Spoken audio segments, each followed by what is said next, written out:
So I'm Henry. When I first started IDA in 2006, this is the first project I joined. And actually, I had a very simple reason for joining, because I personally wanted 100 meg broadband at home, because I'm a big gamer and I love watching high-definition YouTube and all that. So, but before I go into the project, I think the first thing to say is that I speak for IDA. Now, IDA isn't a typical regulator, so we have different functions. The first is as ICT, like a CIO for the Singapore government. And the second is the regulator for telecoms. But the third is that we also have an industry development arm. So one of the unique things about our solution is that we blend the regulatory and contractual approach to achieve what we wanted to do. Okay? And the other thing is, of course, Singapore is, does everyone know where Singapore is? Yes, okay, very small, very dense. So our challenges are very different from Stockholm and the US, etc. So I'll just go quickly into it. Okay. So we were very keen on open access when we first started out. In 2006, Singapore's broadband market was largely ADSL, VDSL. So there was zero adoption of fiber at that point. There's no fiber at all. And actually, the only person who rolled out fiber would have been the incumbents. So at that point, it was an interesting turning point for us to decide whether to intervene or not. Because once the fiber rolls out and hits the streets, right, where the incumbent has rolled out, and then the chance of it being open access would have been extremely low. So at that point in time, the Singapore government took in a way, gamble and said, okay, if this infrastructure, this glass, is going to be in place for decades, and it's the only technology we can see, still the only technology we can see going forward, then we should make sure that it is open access, so that you can have competition in a fixed broadband space. Everyone can use it. And so we went around studying. Actually, we came to visit Stokab, and Stokab was extremely helpful. And for that, we're very happy to be here in the 20th anniversary to share a bit more of our experiences. Okay. So this is the typical, I think, industry model chart that people are used to seeing. So at the bottom is passive network, active network, and then on top of retail services. We have gone through these three models, and we consider which ones are best for us. We eventually settled on the right side, the third model, because we knew that the network would perpetuate for many, many years, decades, right, 25 years even. We also thought that we wanted an OpCo, just let me get this, an OpCo that provides some bitstream services to help the small guys when they first start out to provide services to, at least start out their businesses. And we also wanted some flexibility to have players who eventually get large enough, it makes sense for them to invest, and they can invest and provide services as well. So the third was eventually the model that we chose. The structure, the model that Singapore took was that we were going to put in a subsidy, some sort of government support to help the whole country roll out fiber nationwide into every home. And so eventually we launched the tender for these two projects. All right. I spoke a little bit about IDA being both regulatory and developmental. So the way that we eventually crafted the contract was that as part of getting the subsidy, you will also sign up for a particular license, which is a bit customized. Because at the time we only had things like dominant licensee and following sort of the European or UK model of regulation, right? So we had quite a unique terms for what we wanted them to do.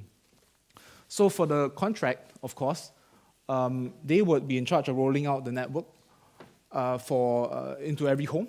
They would provide bitstream services, and at the regulatory end, we also require that they provide interconnection offer, which means it's a fixed connection rate for dark fiber and for bitstream services. Okay. So this is eventually what we did. We threw out two tenders. The first was for the NetCo piece, which is your passive infrastructure, 750 million Singapore dollars to cover the entire island. The license period is for 25 years. And there'll be price control for every strand of dark fiber being provided. So, for example, into every home, it was, I think, $15. And that's for residential. And then for commercial, there was a different rate. At the same time, we threw another tender out for the OpCo portion, which is providing a bitstream services on an open access basis the grant was up to 250 million, and also they have price controls. The only difference was that because of the NetCo, the fiber being so fundamental, there was structural separation. It means that there's no other player in the telco space that could own a part of this company.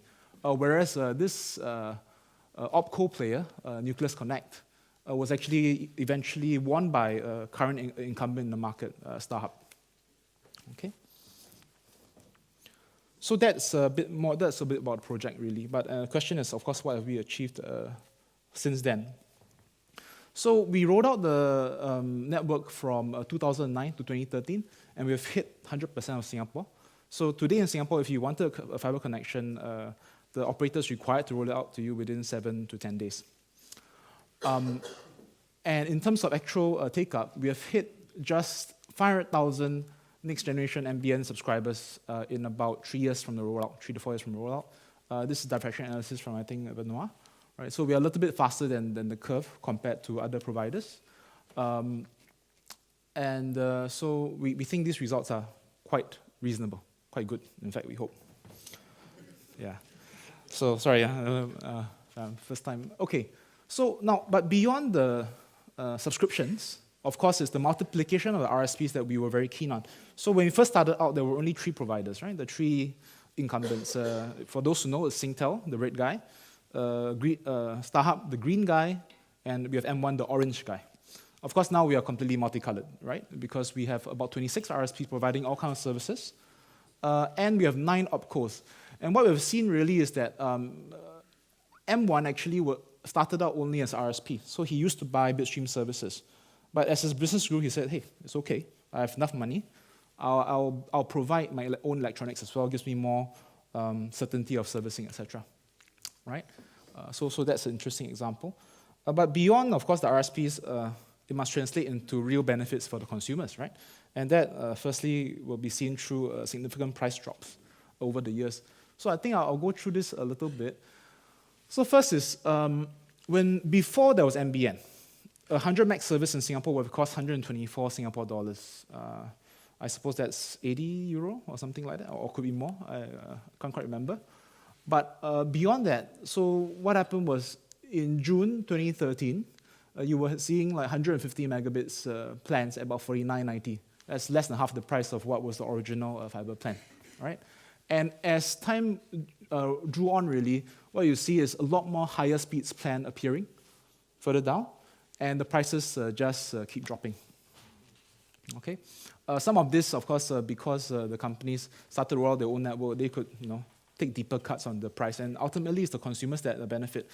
Also, in Singapore, we have this quarterly IT fair. I don't know whether you have it in Europe. Okay, so every quarter, all the providers will go there and compete, and they'll say, "This quarter, I have this excellent plan, and we've gone up from 150 to 200, 200 to 300, etc." So this is how they, in a way, do service differentiation. And we see, of course, as I mentioned, a lot more high speeds plan going forward. So let's see, from end December, really, you only had like 1 gig plan, 1 gigabit plan. Now it's doubled, more than doubled in about 4 years. There's also some differentiation. So they try and creep up, right, from 100 meg up to 150, 200, and 300. Very recently, in fact, we just saw the first 1 gig plan being launched at 49.90 Singapore dollars, which means like 23, I think 23 euro or 25 euro, something like that. So it's extremely cheap now to get a 1 gig service in Singapore, if you so desire it. Yeah, so this is how we see it improving. But beyond just pricing, we also see a lot of interesting service innovations. The first is the first no-contract plan being launched by all the small players. So typically in Singapore, everyone must sign up for a 2-year contract, right? No exceptions. But the small players are willing to say, wait, hell, the fiber service is so good that I don't mind. You can sign up for no contract, and I'm still confident that you will stay on. At the same time, there's also static IP plans that typically only provided to non-residential services, commercial, but all those plans start to appear in the residential space, yeah, and so on and so forth. So there are plenty of other interesting services, like there's no P2P broadband throttling. I mean, throttling is an issue, right? So if you pay a little bit more, they'll say, I won't throttle your bandwidth. During weekdays at 7 p.m. where there's no commercial traffic, because some of these guys, they do commercial mainly as a business, and at the same time they have residential customers. So at night, they can afford to let the peak rates go up. So this is interesting ways that the small RSPs are competing. In fact, all these new service innovations come from the small players, not from the large players, the green, the red, and the orange. And also the small players are the ones that are targeting specific groups of users. Right? So we have plans that are specific for gamers, for students where you can access interactive content, a VPN service. I understand Netflix just launched in Scandinavia or Sweden, big competition there. But in Singapore, we still don't have it. But what happens is then a lot of local Singaporeans, they try to get access from the US, but that's geo-locked, isn't it? So we have services from the small guys doing a VPN service so that they can access Netflix content. And of course, beyond these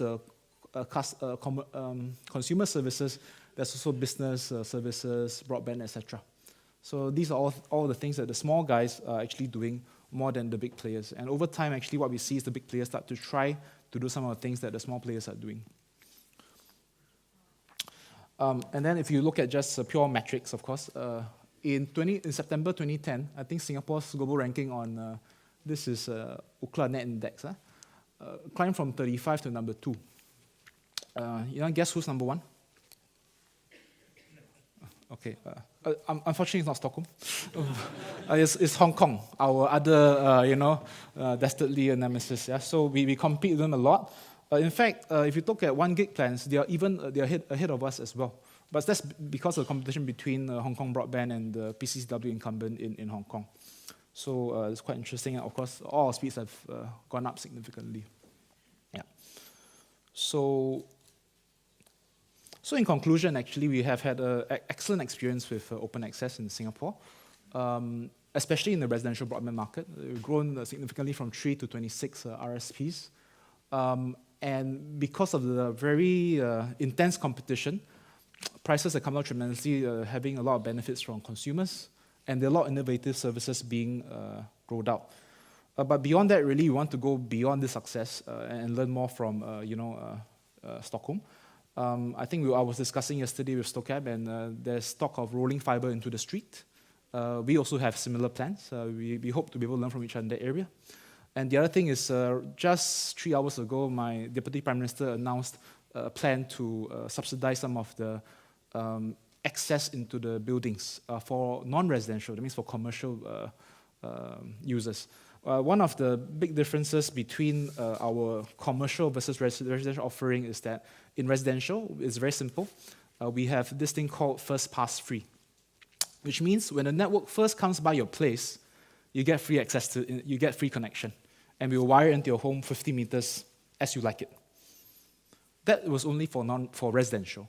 For commercial, because every building is a bit different, we weren't able to work out the right subsidy, and also the cost was extremely variable, so we didn't put that in.